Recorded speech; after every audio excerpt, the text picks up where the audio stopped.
দেখুন, এই রাজ্য বনাম কমিশনের সংঘাতে সমস্যাটা ক্রমশ গভীর হচ্ছে। কেন বলছি? লক্ষ্য করবেন, সংঘাতের প্রত্যেকটা স্তরে ক্রমশ প্রতিটা ইস্যুতে জট পড়ছে, এমনকি সর্বোচ্চ আদালতের রায়ের পরেও সেই জট বিন্দুমাত্র খুলছে না। ধরুন, গ্রুপ বি অফিসারদের ইস্যুতে ৮৫০৫ জনের নাম সুপ্রিম কোর্টের নির্দেশে রাজ্য দিল। অভিযোগ, এদের সবাই গ্রুপ বি নন। নির্বাচন কমিশন স্ক্যান করছে এখনও। স্ক্যান শেষ হলে, অর্থাৎ প্রত্যেকের বায়োডেটা যাচাই করার পর তারপর ট্রেনিং শুরু হবে, তারপরে তারা কাজ শুরু করবেন। ভাবুন, এ তো প্রক্রিয়া শেষ হতে হতে চূড়ান্ত ভোটার তালিকা প্রকাশিত হয়ে যাবে ২৮ তারিখ। অর্থাৎ প্রত্যেকটা ক্ষেত্রে এমন জটিলতা যে সাতমণি তেলও পুড়ছে, আবার নাচও শুরু হচ্ছে না। প্রায় সেই রকম অবস্থা আর কি। আমার পরের বক্তা রাজাগোপাল দা মানবেন?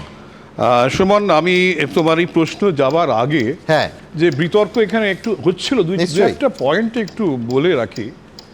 যে নির্বাচন কমিশনার হিসেবে ভারতবর্ষে আমরা, তুমি অশোক সেনের নাম বললে, আমরা সবাই কিন্তু খেয়াল করি টিএন সেশনের কথা। সুকুমার সেনের কথা বললাম। হ্যাঁ, সুকুমার সেন তো আমরা না, আমি প্রথম, তাকে অস্বীকার করছি না, তার দাপট আমরা জানি। লিন্ডোর কথা বললাম, কিন্তু যে দাপট টিএন সেশন দেখিয়েছিলেন, তাকে সে পোস্টে বসিয়েছিলেন, তখন প্রধানমন্ত্রী ছিলেন, আমার খেয়াল আছে ৯০ সালে চন্দ্রশেখর, ল মিনিস্টার ছিলেন সুব্রমণিয়াম স্বামী। একদম, হ্যাঁ। এবং এই টিএন সেশন বলতেন, I eat politicians for the breakfast. এই সাহস তার ছিল। এই সাহস ছিল বলেই এপিক কার্ড, যারা আমরা প্রত্যেকেই পকেটে ক্যারি করি আজকে, দেশে বিদেশে যাওয়ার জন্য অনেকে নিয়েও যাই, তার দৌলতেই ঘটেছে।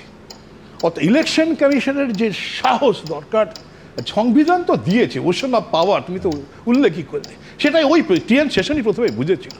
তারপরে যে ক্ষমতা দেখিয়েছে, এখন যারা আসছেন তারা সবাই ইন্ডিয়ান অ্যাডমিনিস্ট্রেটিভ সার্ভিসেসের, কিন্তু সে ধরনের ভাবনা, চিন্তা, দৃঢ়তা তাদের মধ্যে দেখি না। এবং তার ফলেই যখন যে পায়, ইলেকশনের কমিশনের বিরুদ্ধে লড়াই করতে শুরু করে দেয়। পশ্চিমবঙ্গ থেকে মনে হচ্ছে এই লড়াইটা বুঝি তৃণমূল ভার্সেস বিজেপি নয়, তৃণমূল ভার্সেস নির্বাচন কমিশন। অদ্ভুতভাবে তারা পুরো লড়াইটা নিয়ে গেছে আজও পর্যন্ত। যখন কোথায় আর পথে ঘাটে নেবে তারা অন্য রাজনৈতিক দলের কথা বলবে, তারা কি বিকল্প দিতে পারে?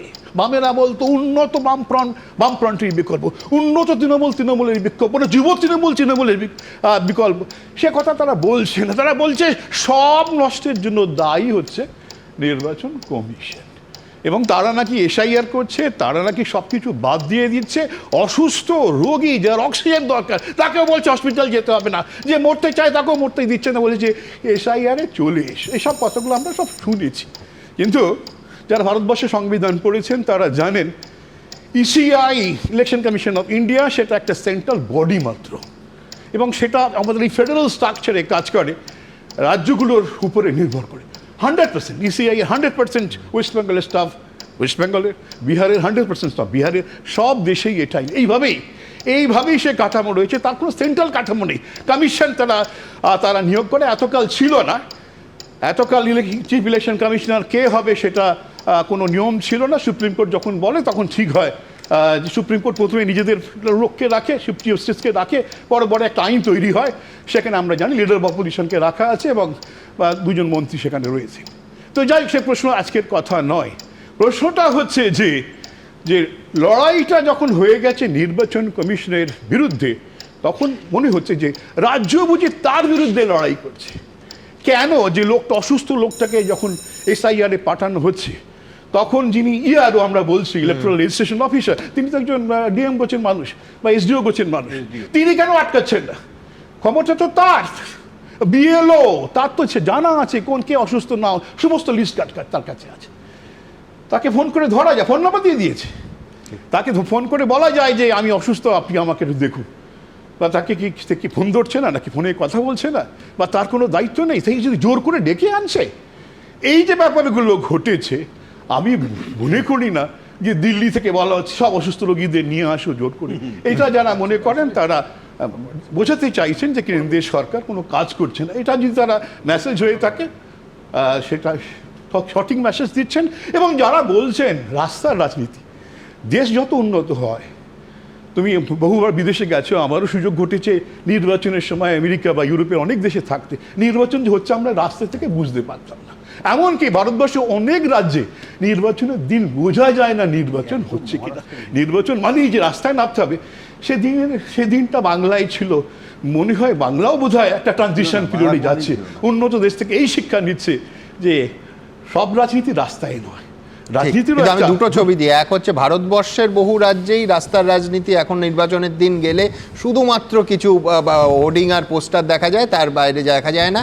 কিন্তু পশ্চিমবঙ্গ সেই জায়গায় কিন্তু এখন নেই, শুধু না আগেও দাদা ছিল না। পশ্চিমবঙ্গে রাস্তার রাজনীতি, রাজপথের রাজনীতি, এটা সামহাও আজকে আছে শুধু না, চিরকাল থেকে এসেছে।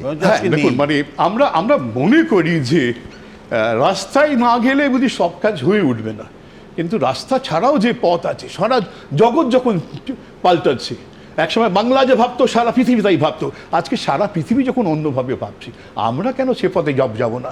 রাস্তায় চেঁচিয়ে এখন খেয়াল করতে হবে যে ধরনের একটা কথা বলা অত্যন্ত প্রয়োজন, যে ধরনের অবস্থা গত অতীতে যেটা ছিল, নকশালবাড়ি আন্দোলন আমার চোখে দেখা, তোমাদের অনেক আগে আমার এই পৃথিবীতে আসা, সেই সুবাদে আমরা দেখেছি যে নকশালবাড়ি আন্দোলন হিংসা আন্দোলন, তবুও পুলিশ কিন্তু সেভাবে বিপক্ষ দলের লোক সেভাবে অত্যাচার করে। এখন যেভাবে অত্যাচার পথে ঘাটে এসে হাজির হচ্ছে, সাধারণ মানুষ আর আদর্শের জন্য রাজনীতি করতে চায় না, আর রাজনীতিটা তার একটা আগে গোছাবার জায়গা। দেখুন, আমি একটা যোগ করি, খুব ইন্টারেস্টিং। দেখুন, স্ট্রিট কর্নার করা সত্যি আজকে প্রযুক্তির যুগে কতটা দরকার, বা স্ট্রিট কর্নার করে রাস্তার রাজনীতি করে ছোট গণ্ডির ক্ষেত্রে কত দূর পৌঁছানো যায়। আমি দুটো খুব আমার বাঁ দিক থেকে দুজনের দল থেকে দুটো উদাহরণ দিই। সুভাষ চক্রবর্তী আমার মনে আছে এই চ্যানেলেই একটি সাক্ষাৎকারে বলেছিলেন যে আমি কতজনের কাছে স্ট্রিট কর্নার করে এমনকি বড় জনসভা করে পৌঁছবো, সেখানে আমি সংবাদ মাধ্যমের সাহায্যে এই স্টুডিও থেকে কত মানুষের কাছে পৌঁছতে পারি। আরেকটু এগিয়ে আসি, তথাগত রায় দক্ষিণ কলকাতা লোকসভা, তো প্রায় সন্ধেবেলা তাকে আমি পেতাম। তো একদিন অন ক্যামেরায় আর্কাইভেও আছে, জিজ্ঞেস করলাম যে তথাগতদা আপনি প্রচার সন্ধেবেলা, তথাগতদা বললেন যে আমি কত মানুষের মধ্যে টেলিভিশনে, তখন সোশ্যাল মিডিয়ার যুগ ছিল না, যে টেলিভিশনের মাধ্যম দিয়ে আমি কত হাজার মানুষের কাছে, কত লাখ মানুষের কাছে পৌঁছচ্ছি, আমি কতজনের কাছে রিচ করতে পারবো দক্ষিণ কলকাতায় রাস্তায় রাস্তায় ক্যাম্পেইন করে। অর্থাৎ আমি বলছি না যে আয়দার অর, কিন্তু নিঃসন্দেহে প্রযুক্তির যুগে 2026-এ একটা ব্যালেন্স, এটাই সময়ের দাবি। এবিপি আনন্দ, এগিয়ে থাকে, এগিয়ে রাখে।